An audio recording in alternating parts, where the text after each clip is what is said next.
አሁን የኛ እናት ነበረች ነፍሷን ይማርና ስለምወዳት ታትዬ ምን ትላለች? ዳባ መንግስቴ ጋር በተጣላች ቁጥር በጣም ነው የምታምረው ጸጉሯ ምናምን እርሶ ነው የሚባለው የድሮ ባልና ሚስት አባታችን በጣም ኃይለኛ ገበያውን ነው በከዘራ ቀዶ ቁጭ የሚያደርገው መሳፍን ተስፉን ብቻ ነው የሚመስለው መልኩም እሱ ነው የሚመስለው ጽሙም እሱ ነው የሚመስለው እቺ ነው እስኪ የኛን አባት የማያውቃል ዲሞፍተር እኮ ሶስት ዙር ጥይት የታጠቀውን እኮ በከዘራ ነው የሚያስወርደው ኃይለኛ ነው ብርጭቆ ሊወረውር ይችላልና እርሶ ነው የሚባል ከዳዳ ልጅ እንግዲህ አዳም እንግዳ ልጅ ዘሪቱ አይቼ እንግዳ ምናምን ብሎ ምናምን ይላል አራሱ ያዘዋዘው ሲባል ትንሽ ወሰድ ያረግና ማለት ምን አባይ ወጣ የሳት ልጅ አመድ ምናምን ብሎ አንዱን በከዘራ ከነደለው ይሯሯታል ከዚያ እሷ ምን ትላለች መሰለሽ ሲመራት ገዳም ገባለው ትንሽ ልጅኝ ትዝለኛ ገዳም ገባለው እኔ ደግሞ ትንሽ ትምርት ስለማር ነቀ ያልኩኝ ታትዬ ምንድነው ገዳም እኔ ደግሞ እውነት የገባች ይመስለኝ በጣም ስለምወዳት ይቺ ሴትዮ ገዳም ከገባች እኔ እንዴት ነው የምሆን በቃ ገና ትንሽ ነኛ በማደግ ላይ ነኝ አይ ደረሰልኝ ስሜ ደረሰልኝ ባለ ብዙ ስም አለ ደረሰልኝ በጣም ተወደኛል በጣም የሚነካባት እኔን እሱ ሲናገር እኔና እሱ ደግሞ በከዘራ አንድ ቀን በቃ ተመካክተናል አደቋ ከዚህ በኋላማ በከዘራ እኔ ጋር መሞከራችልን ብዬ በቃ ተያያዝን የሚገርም ለ30 ደቂቃ ሰው መጥቶ ነው ይገላገል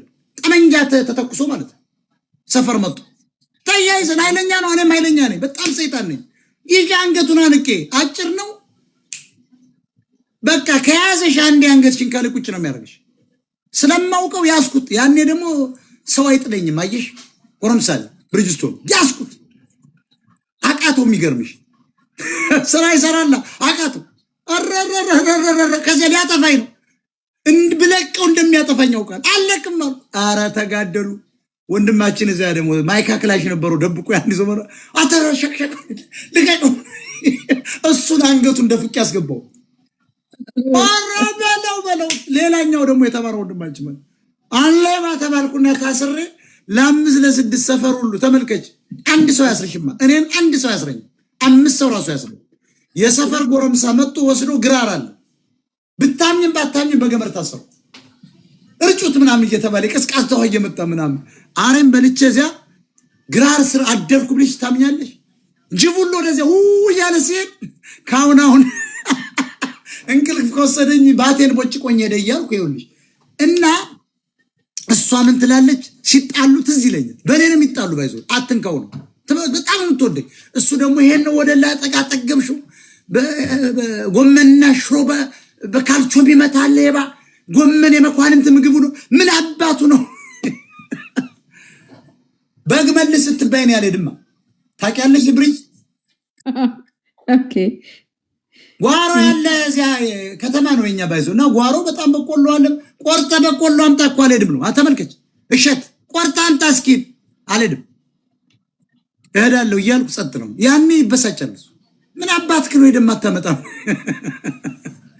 እና ምን መሰለሽ እና የኛ እናት ራሱ ነፍሷን ይማርና ታትዬ ምን ትላለች በቃ ገዳም ገባለሁታለሁ ምናምን ተመልከች ያማራ ይሄ ፋሽን ጨከኑ ማለት ነው አለች አው ቀጥግቢ እንደውም ተገላገልኩ ምናምን እኔ ደግሞ እሄዳለሁ እንዴ ልጅ አማራው እኮ የሚገርም ነው ነጠላዋን አንጠልጥላ እሄዳለሁ በቃ ገዳም የት እንደምሄድ እኮ እኔ አላውቅም የት እንደምትሄድ የትኛው ገዳም ነው የምትሄጂ አልኳት አድጋለሁ የት ነው ታትዬ ተከትዬ ምን እንደማትሄድ አውቃለሁ አታውቀውማ ታትዬ የትኛው ገዳም ነው የምትሄጂ አልኳት ሲበርድላት ምን አውቃለሁ የትኛው ገዳም ለምኜ ነይ ዝም ብለሽ የማይሆን ነው ክንዴ ምናምን ብዬ ሄጄ ለምኜ እሱን ራሱ ሄዶ በጣም ይወዳታል ነይ ግቢ ምናምን ተመልከች ገዳም ገባለሁ ምናምን ይባባላሉ እሱ ደግሞ ገዳም ግባ ነው የሚል በቃ ገብቶሻል አራዳ ነው እሱ ግባ ገዳም ነው የሚል የሰፈሩን ሰው ሲጣላ እገራለሁ ገዳም ሲሰማ ግባ ትልቀቃት ትግባ ገዳም ምናምን ገብቶሻል እና ይሄ ያማራ ባህል አድርገውታል አሁን በአብዛኛው ኢትዮጵያ ኦርቶዶክስ ውስጥ ወንድ ከሆንክ እንደ ካቶሊክ መለኩሴ ፓቨርቲ ስቴጅ ላይ እንትን እንደቆመብሽ እስቲ ወንድ ከሆንክ ወንዱም ሴቱም ሴቶች በተለይ እስኪ በ16 ዓመት መልኩሽ አታረጊው ያችኑ ህግሽን ሰጠሽ አጣጥመሽ ጡትሽን አሳሽተሽ ከንፈርሽን አስመሽ ዓለምሽን ቀሽተሽ ኑሮ ሳይሳካልሽ አሁን ዩኒቨርሲቲ የፈላባት ሴት ገዳም ነው የምታገኘው። ልንገራችሁ እከሌ ዶክተር ገባ የሚባለው ውሸት ነው። በሙሉ ኤፍ መጥቶባቸው ውጤት ሲለጠፍ በኮዳል የሚለጠፍ ታያዋለች። የገጠር ልጅ ትጫራለች ያል በሁለት ወይ በሶስተኛ ዓመት ስትጫር ስሟን ታያለች። ቀሚሷን አስተካክላ ገዳም ገብታለች።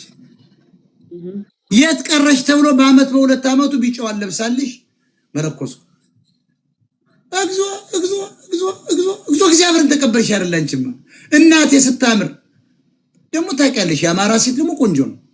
ቢጫ አይተሽዋል መቀመጫው እንደሚሮገረግ ቢጫ አርጋ እኔ አጭር ምንሽ ስሩ እንደሰላ የሚመለኩስ ቄስ መለኩሴ አልቻለቅ ውሸት ቪያግራ መጥቷል። ምንም እኮ አይሰሩም እዛ ጫካ ውስጥ። ልንገርሽ ማንኛውም ወጣት መለኩሴ አታላይ ነው። ትላልቆች ደግሞ የሚመለኩስ እንደኛ እናትና አባቶች ስንፈተ ወሲብ ሲያጋጥማቸው ነው በእድሜ ማለት ነው። አሁን አብዛኛው መለኩሴ በኦርቶዶክስ የሚመለኩሰው ስጋው ደግሞ ሰዱ ምናምን ተብሎ ይመለኩሳል። ስንፈተ ወሲብ ሲያጋጥመው ወገቡ ሲይዝ ሲያረጅ ነው መለኩሴ የሚሆን። ጀግና ከሆንክ ግን በ40 ዓመት ላይ ማቆም ነው። ወንድ ከሆንክ 35 ዓመት ላይ 5 ዓመት ላይ አቁማታ አታረጋት። ፋክቱ ይሄ ነው። እውነትን ስንነግረው ሰው አይወደንም። ሐቁ ይሄ ነው። ወንድ ከሆንክ በ30 ዓመት ላይ አቁምና መልኩስ አትገባም። ምንም ችግር የለውም።